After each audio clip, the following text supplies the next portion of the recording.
రాష్ట్ర చరిత్ర పుటల్లో నిలిచిపోయే విధంగా రాష్ట్ర ప్రభుత్వం పారదర్శకంగా బీసీ కులగణన చేసిన రాష్ట్ర ప్రభుత్వం సీఎం రేవంత్ రెడ్డికి ఎమ్మెల్సీ ఎగ్గే మల్లేశం కురుమ అభినందించారు. కానీ బీసీ కులగణనలో కురుమలకు తీవ్ర అన్యాయం జరిగిందని, కురుముల వేరు గొల్లలు వేరని ఎగ్గే మల్లేశం కురుమ కౌన్సిల్ సమావేశంలో మరోమారు గళం విప్పి ప్రభుత్వం దృష్టికి తెచ్చారు. రాష్ట్రంలో కేవలం కురుమలు 5 లక్షలు మాత్రమే ఉన్నారని ఎమ్మెల్సీ మల్లన్న ఇటీవల చేసిన వ్యాఖ్యలను ఎగ్గే మల్లేశం తీవ్రంగా ఖండించారు. ఒక్క మహబూబ్ నగర్ జిల్లాలోని మా కురుమలు 5 లక్షలకు పైగా ఉన్నారని, తెలంగాణ రాష్ట్ర వ్యాప్తంగా ప్రతి గ్రామంలో మా కురుమలు ఒగ్గు కళాకారులు ఉన్నారని ఎమ్మెల్సీ ఎగ్గే మల్లేశం వివరించారు. ఇక నేను రాష్ట్ర కురుమ సంఘం అధ్యక్షుడిగా ఉన్నానని, కురుమల జనాభా ఎంత ఉందో మాకు తెలుసని ఆయన పేర్కొన్నారు. బీసీ కులగణన విషయంలో ఎక్కడా కురుముల ప్రస్తావన లేదని, ఇది తీరని అన్యాయం జరిగిందని, అధికారులు చేసిన పెద్ద పొరపాటని కూడా అన్నారు. కులగణన విషయంలో మా కుల సోదరులు తనకు ఫోన్ చేసి మనకు అన్యాయం జరిగిందని చెప్పారని ఆయన అంటూ, కురుములు బీసీ బి గ్రూప్, గొల్లలు యాదవులు బీసీడీ గ్రూప్ కిందకి వస్తారని తెలిపే లోపల కౌన్సిల్ ఉప చైర్మన్ మీ విషయం మాత్రమే తెలపండి అనటంతో కురుమలకు దక్కవలసిన వాటా కురుమలకు దక్కాలని కూడా అన్నారు. ఒగ్గు కళాకారులను కూడా ఆదుకోవాలని అన్నారు. ఇలా పలు విషయాలను సభ దృష్టికి ఎమ్మెల్సీ ఎగ్గే మల్లేశం కురుమ తెచ్చి కురుములకు న్యాయం చేయాలని, భవిష్యత్తు తరాలకి కురుములకు ఉపయోగకరంగా ఉండాలని ఆయన ప్రభుత్వం దృష్టికి తెచ్చారు. మరి ఎమ్మెల్సీ ఎగ్గే మల్లేశం కురుమ కౌన్సిల్లో మాట్లాడిన తీరు వినాల్సిందే. మరి డిస్కషన్ కంటిన్యూడ్. శ్రీ ఎగ్గే మల్లేశం గారు. అధ్యక్ష, అవకాశం ఇచ్చిన మీకు ధన్యవాదాలు. బీసీ జనగణన ఎంతో సాహసంతో కూడుకున్న ఇది చేసిన ముఖ్యమంత్రి గారికి, వారి మంత్రివర్గ సహచరులందరికీ కూడా ధన్యవాదాలు తెలుపుతూ, భారతదేశంలో ఎక్కడ కూడా చేయనటువంటి ఈ కులగణన జనగణన, ఇది బీసీ జనగణన చేసినందుకు చాలా సంతోషం. కానీ దీని ప్రకారమే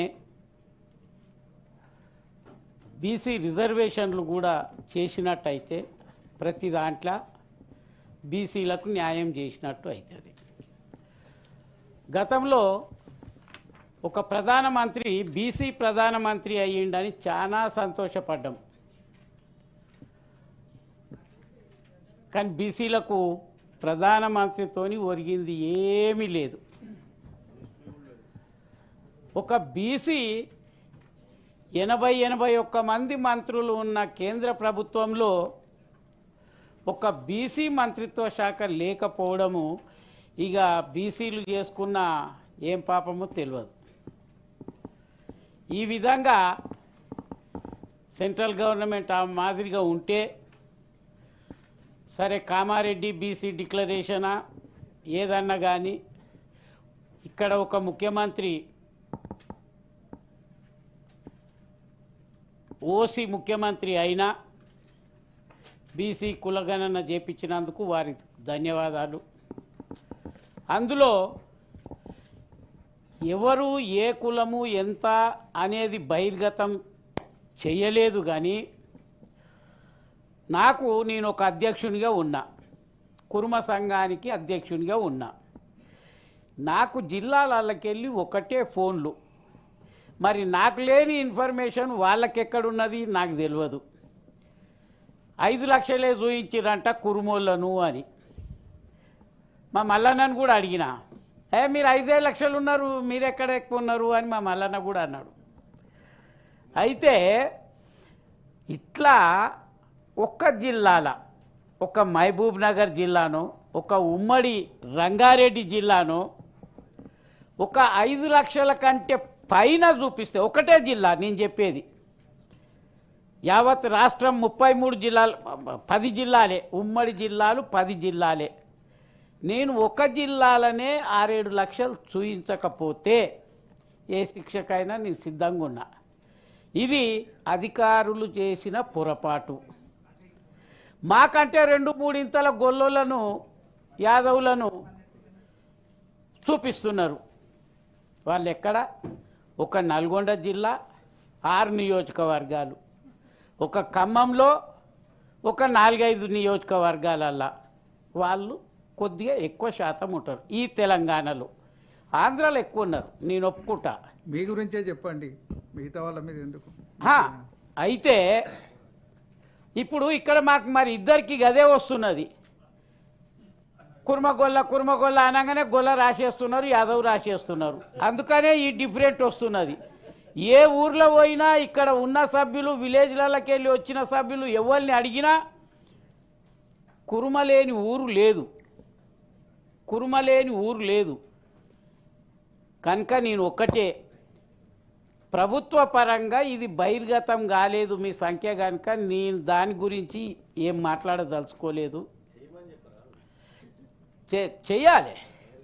చెయ్యాలి మమ్మలను అట్లా చూయించి ఓబీసీల ఇది చాలా తీవ్రంగా పరిగణించవలసిన పరిస్థితి ఏర్పడుతుంది ఒకవేళ ఆ విధంగా జరిగితే. ఇప్పటికే మేము ధర్నాలు చేస్తాం, అవి అరే గవర్నమెంట్ డిక్లేరే చేయలేదు, ఏమంటని మనం చేస్తాంరా బాబు, వద్దు అనేది చెప్తున్నా. ఇంతో అంతో మా బీరప్ప స్వామి దయతోని నాకు ఆ కులం మీద పట్టున్నది. నేను చేసిన దానికి, కులానికి చేసిన సేవకు నాకు పట్టు ఉన్నది కనుక నేను నా వాళ్ళను ఒప్పించుకోగలుగుతున్నా. రేపు బహిర్గతం అయినాక ఇదే విధంగా నేను చెప్పిన సంఖ్యనే వస్తే చాలా పరిణామాలు వేరే తిరుగుంటాయి. అందుకని ఒక్కటి, ఏది ఏమైనా ఇది చేసిండ్రు. రేపు రిజర్వేషన్ల మా సంఖ్య తక్కువ చూపించి రేపు రిజర్వేషన్లల్లో మాకు తక్కువ రిజర్వేషన్లు వస్తాయి, మీకు తక్కువ సీట్లు ఇస్తారు అవి అని అంటే మాకు అన్యాయం జరిగింది అవుతుంది. కనుక ఇది మాకు న్యాయంగా చేయవలసిన అవసరం అయితే ఒక్క జిల్లానే సర్వే చేపిద్దాం. ఒకటే జిల్లా,